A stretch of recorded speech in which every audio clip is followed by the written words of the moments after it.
कि कोई किस्सा कहानी नी हकीकत है सुनेदा मैं जे पूछा के मेरे आवे वो सब कुछ दिखेदा मैं असाडे नाल दी बस्ती दे विच एक पीर आंदा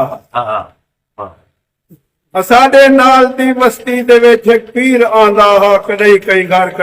घर दे विच अनदास रहंदा हा वो पीरा सारी बस्ती दा घरे विच उठदा पांदा हा मुरीदे को पता ना हा हुने दी रंग चाहदा मुरीदे को पता ना हा हुने दी रंग चाहदा हा मुरीद हम मौत के सारे उठाई फुकड़ी भी खांदा हा वली कामिल सजीदा हा ते खोलदा के भी देदा हा ते इवे वेदे ते वगजे होए अचानक धाड़ आई है इवे वेदे ते वगजे होए अचानक धाड़ आई है मुरीदे मौके ते पकड़ा ते वल सुथरी लता आई है असामी शोर सुन दिया है उठाही पुछ दियो से वल ऊपर लोटे पिलायो ने ये सब कुछ भी दियो से वल वो मिट्टी था प्या हा ऊपर पैजा बिजो से वल ऊपर थाने पे ले दे हम ऊपर गर्मी बचो से वल वाक्या सारे तू बहु बदनाम थी वैसे अगे सुने के नहीं सुझा तू वाल सरेआम थी वैसे मसे मंजा ऊपर छोड़ मसे मंजा ऊपर छोड़स करण अरमान वन बैठा उठो छुटा ते मदी चापे ओ मुल्तान वन बैठा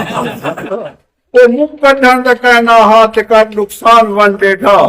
ऊपर लोटे दी वजह तू बीमारी कैंसर थी गई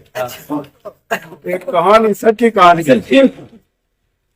उकूलो के दी वजह तू बीमारी कैंसर थी गई मसे 3 साल जी सकिया उदी वलजन हवा थी गई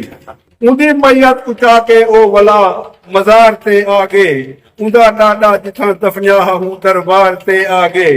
अगू डंड के मुदई चाके भी हूं दरबार ते आगे बड़ा रोला पिया हा लोके आके फैसला कीता वडे मिनटे ते तरजे नाल बुदाई हारिया ते शाही उकू 7 साल थी गए हैं मजार अंदर दफना पे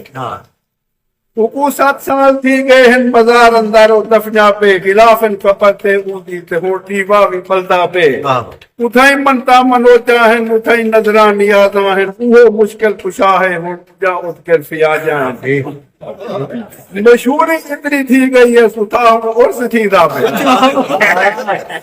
मशहूरी इतनी थी गई है सुता और थी पे जेड़ी नौ रात उतरावे उतू थी पोतर दे और जेनी औलाद ना थी वे उड़ो चक्कर लवावे दे खलीफे दी गारंटी है ऊपू पोतरी गिना दे मुसलमाने ने कुछ सोचा शरीयत को तो क्या थी गई मुसलमाने ने कुछ सोचा शरीयत को तो क्या थी गई जगू लोटे पिलाए हाने उहे मुश्किल कुशा थी जेड़ा इसते दा दुश्मन हा जले मर गए वली थी जेड़ा इसते दा दुश्मन हा जले मर गए वली थी गए वो मुश्किल कुशा बन गए वो हाजत रवी थी गए